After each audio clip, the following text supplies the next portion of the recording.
Lương của các lãnh đạo tập đoàn nhà nước khủng ra sao? Người đứng đầu những tập đoàn tổng công ty lớn của Việt Nam được công bố hưởng mức lương khủng, lên tới hơn nửa tỷ đồng trên năm. Thế nhưng chính một số lãnh đạo này lại cười khi lên báo về mức lương được coi là cao ngất. Theo thống kê của Bộ Công Thương năm 2014, mức lương lãnh đạo cấp cao của các công ty nhà nước do bộ này quản lý dao động khoảng từ 38 đến 74 triệu đồng trên tháng. Còn theo số liệu vừa công bố giữa tháng 6 năm 2016, lương của các vị lãnh đạo tập đoàn nhà nước năm 2015 cũng dao động trong khoảng tương tự. Như tại Tập đoàn Than khoáng sản Việt Nam, lương năm 2015 của ông Lê Minh Chuẩn, Chủ tịch Hội đồng Quản trị, bình quân một tháng là 52,2 triệu đồng. Ông Đặng Thanh Hải, Tổng Giám đốc là 50,7 triệu đồng một tháng. Tại Vietnam Airlines, theo kế hoạch dự trù năm 2015, lương cơ bản của Tổng Giám đốc là 32 triệu đồng một tháng. Và nếu kinh doanh tốt thì có thể đạt hệ số 1,5, tức là thực nhận khoảng gần 50 triệu đồng một tháng. Trên thực tế, nếu chỉ xét ở mức lương, trưởng phòng ở một công ty trong ngành công nghệ, doanh thu chỉ khoảng vài chục triệu USD trên năm ở Hà Nội, cũng đã vượt mức lương của Chủ tịch Tập đoàn nhà nước với doanh thu cả tỷ đô, hàng trăm nghìn tỷ đồng và lợi nhuận hàng nghìn tỷ.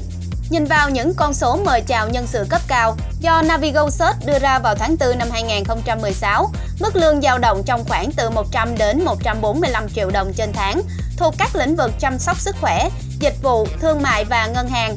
Tổng kết năm 2015, Tập đoàn Công nghiệp Than khoáng sản TKV đạt doanh thu 106,86 nghìn tỷ đồng, lợi nhuận 600 tỷ đồng.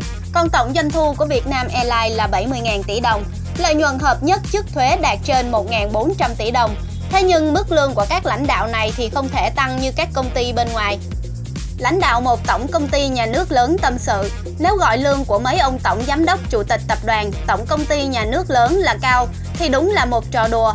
Ông này nói thêm, những người phải chịu trách nhiệm cho tổ chức đem lại doanh thu hàng nghìn tỷ đô với hàng chục nghìn con người, nhưng lương thấp hơn cả thằng cu con, làm trưởng phòng, quản lý hơn chục người ở một công ty cổ phần, có doanh thu chỉ vài chục triệu đô là điều ai cũng thấy vô lý, nhưng cơ chế nó như vậy. Tất nhiên là so sánh ở đây hơi khập khiễng, vì cơ chế khác nhau và đặc thù cũng khác. Thế nhưng việc cứ rêu rao là lãnh đạo công ty nhà nước hưởng lương cao nghe rất chối, lãnh đạo này bình luận. Tuy nhiên, ông này cũng thừa nhận thu nhập thực tế sẽ không thấp và cái này thì khác với lương. Trong khi đó, ở cơ chế cổ phần, lương và thu nhập của các lãnh đạo công ty lớn rất khác biệt.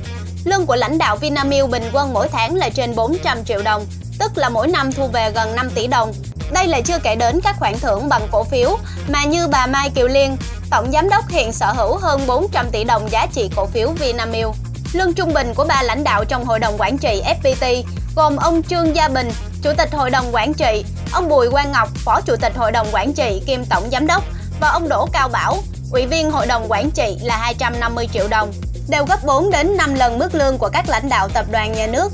Chuyên gia kinh tế Lê Đăng Doanh cho biết, trong những câu chuyện giữa ông và những vị giám đốc, tổng giám đốc của các doanh nghiệp nhà nước, họ thường trải lòng là mức lương như thế là quá thấp và khó sống so với vị trí của họ.